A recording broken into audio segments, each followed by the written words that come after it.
Hey everybody, my name is Spin, and today we're going to talk about the state of skins in Valorant. So when it comes to skins in Valorant, the first question that people are going to ask is, do skins even matter? And the answer is a very firm maybe. So why maybe? On one hand, skins are the primary vehicle that players can express themselves in Valorant and in other multiplayer games. When designed well, skins will always matter to the core fan base of any multiplayer game. Maybe not to the whole fan base, but to the majority of it. So to say skins don't matter at all feels a little reductive, because even though they don't affect gameplay, it's sort of like saying your clothing choice doesn't really matter when you're out and about. And you might be right about that, but most of us are highly preferential when it comes to our clothing. We just like what we like. If someone else just swapped my wardrobe with somebody else's wardrobe, assuming the sizes matched, I mean, I'd be pretty irritated. Obviously, there are points where this analogy kind of breaks down, like job uniforms, maybe you have to wear business casual to work or something like that, but I think the point still applies. We like what we like, and that's what skins are about. The other side of this argument is quite simple. The other side of this argument is quite simple. They don't affect gameplay. There's not really much to this argument, and it's typically only made by people that don't really play competitive multiplayer games, or they're not that into them. As trivial as skins may be, I can count the number of friends I have online that have never purchased a skin before on one hand. Okay, now that I've successfully stoked the flame for the comment section on this video, let's get on to the meat. Hey, real quick, I'm not gonna waste your time, but I just wanna say, if you like this video, please consider subscribing. We're gonna talk about the current available skins, what I think about them, the pricing, and whether they are worth the price.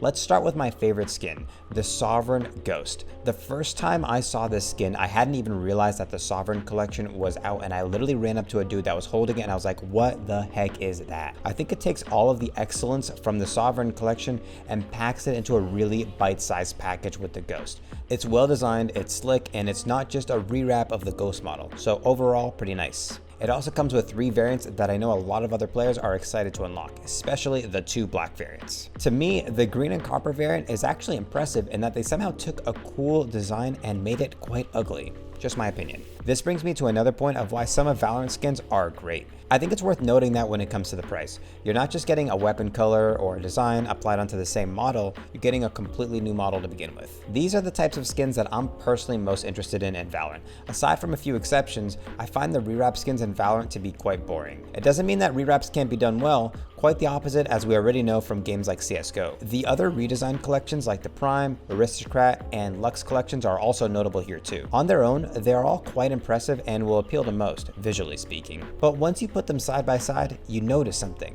They actually all feel kind of samey. But why is that? Well, it's clear that they all have that same upper class vibe to them. Notice how they are all lined with gold accents and have very elegant features that are reminiscent of opulence and luxury. For those that don't really pay attention to skins, you'd be forgiven for thinking that these all come from the same collection. However, you can use Radianite to upgrade some of the skins in this collection to look completely different, like the Prime Vandal, which you can upgrade to this, which I quite like and use. This one sort of reminds me of one of my favorite PlayStation 1 games, Wipeout, which was notorious for its striking graphic design elements. Also, side note, someone really needs to do a Wipeout inspired skin for some game somewhere. Please, for the love of all that is good, this would be a brilliant idea. Lastly, for the redesigns, you actually have the Kingdom collection, which I quite enjoy. You can technically outright purchase all of these if you get the battle pass and then pay for all the levels, but I think you'd be quite foolish for doing so, though I wouldn't judge somebody for doing it. See, the Kingdom collection is the only collection that has redesigned skins that have their own vibe altogether. They have this super high-tech vibe and really clean-cut lines. I really like the monochromatic skin colors here with the bright yellow accents. It's a great use of color here in my opinion. As far as the melee weapons go, I think Riot really deserves a pat on the back for not just staying in the knife zone a la CSGO. We've got some pretty exciting designs here with the Prime Axe, the Sovereign Sword, and the Lux Melee. All in all, these are pretty cool redesigns that will appeal to different people, respectively. My personal favorite is the Sovereign Sword because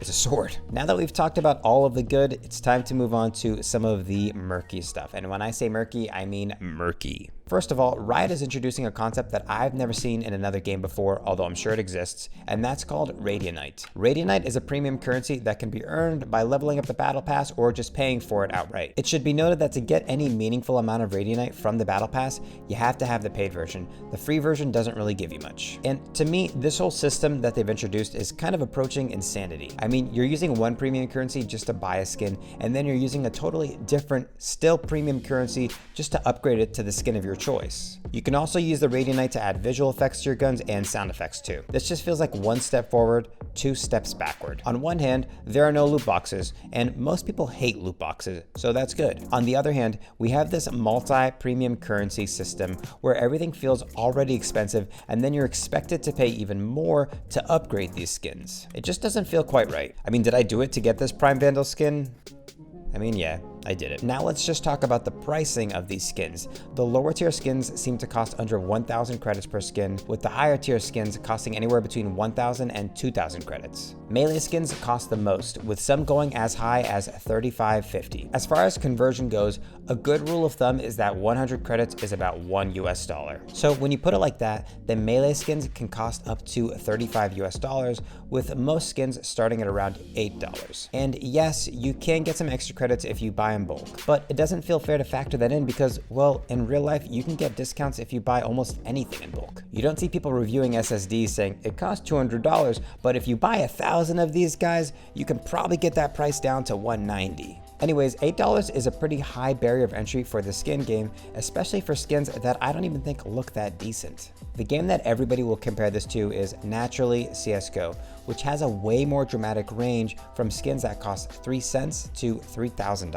CSGO also has loot boxes, which most people do not like, but it's not impossible to find some cheap skins that appease you in CS. The barrier of entry in CS is really quite low, so with enough rummaging, almost anybody can be made happy with chucking a few dollars at it here or there. CS skins also have a real world value because they can be sold and traded on the Steam marketplace. Although this argument really isn't that strong because most of those skins strongly devalue over time. But hey, it's something. All right, let's saddle up. Does everybody want the truth here? All right, here it is. This is probably the cost of killing loot boxes for free-to-play games. The gaming community at large has crucified some developers for the loot boxes, but the free-to-play model still needs to remain profitable, and these companies need to show their investors the numbers that they want to see. So naturally, this is the result that we get. No loot boxes, no randomness, but high-priced premium skins. I think it's some odd, twisted way we got what we asked for. I just don't think that we know it. No, I'm not seeing it right. I'm not seeing it right. Hold on.